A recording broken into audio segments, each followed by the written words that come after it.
Hey everyone, I'm going to be talking about how you can set up availability for your USP advising, both for the bridge program advising that's going to be 15-minute chunks, as well as for USP advising in general. Obviously, we all come from a number of different units and offices, and so you'll want to follow any general rules that your unit has around scheduling.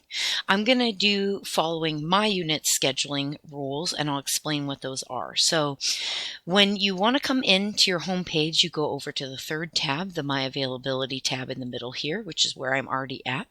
And you want in the dark gray bar under Available Times to click on the word Actions, and it'll underline itself once you're in a clickable space. And then you want to click Add Time. Now, in the office in which I work, we link our availability and navigate to our Outlook calendars, which allows me to create blocks via Outlook. So I often send large chunks of availability up. So I will set up like Monday through Friday, 8 to 5, and that's pretty common for me.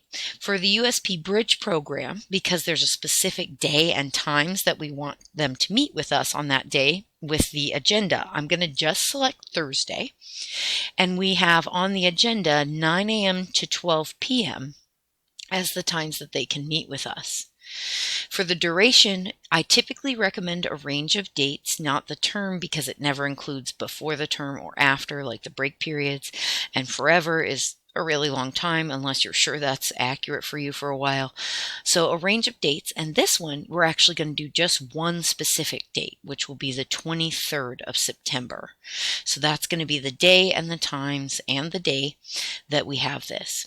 We want to add this availability to our personal link, so that will make it so that you have the ability to send out an individualized link in an email to students, like your welcome email for scheduling.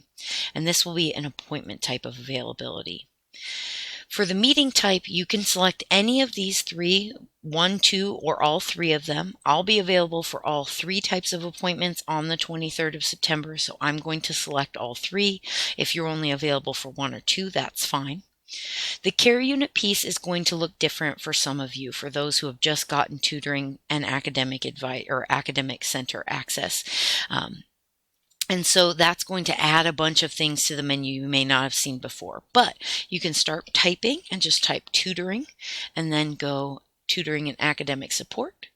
And then the location, there's 2 right now, and you want tutoring and academic engagement center. For the USP Bridge program specifically, you want to pick Bridge Advising because I've set this up to be 15-minute appointments. For special instructions, you want to include instructions from all the different methods of advising that you're willing to have.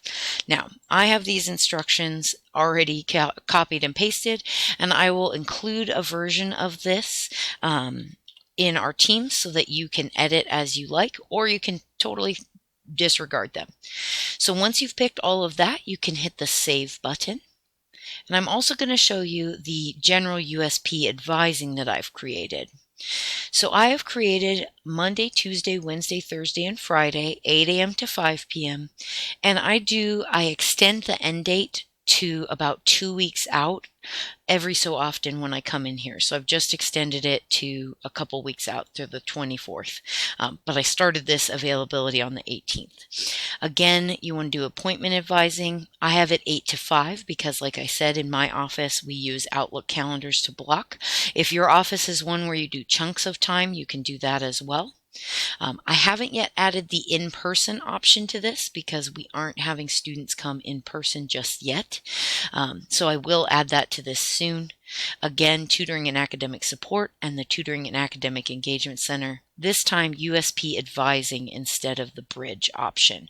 And that's because this is a 30-minute option.